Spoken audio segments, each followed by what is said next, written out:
Derrière ces murs dorment des trésors d'histoire. 23 kilomètres de rayonnage de documents, dont de nombreux traités qui ont, au cours des siècles, contribué à forger nos territoires. Mais pour passer à la postérité, encore faut-il résister aux outrages du temps. Ils ont pu subir au cours de cette période des aléas divers, être exposés à l'humidité, être attaqués par des insectes divers, voir se développer parfois des moisissures, être déchirés lors de manipulations. Et donc, c'est ici que les documents sont restaurés ou réparés, si vous préférez.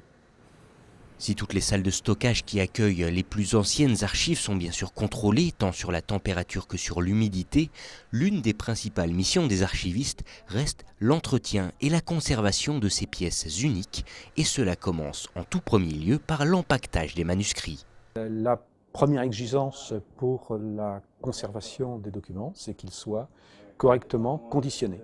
Donc c'est ici que sont distribués aux agents, aux équipes chargées du conditionnement des documents, les différentes fournitures, les cartons, les chemises en papier dont ils ont besoin.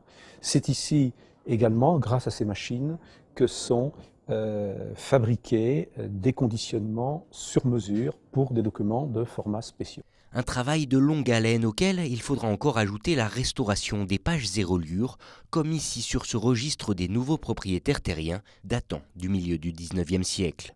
La plupart du temps, sur des registres anciens, les coins sont toujours repliés et je mets de la colle et du papier japon et du papier rémé.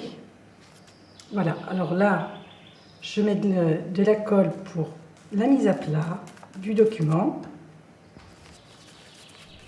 De la minutie et de la patience sont donc des prérequis pour participer à la préservation de ces pages de notre histoire. Un travail encore aujourd'hui essentiel, mais dont les procédés n'ont que très peu évolué au cours des siècles.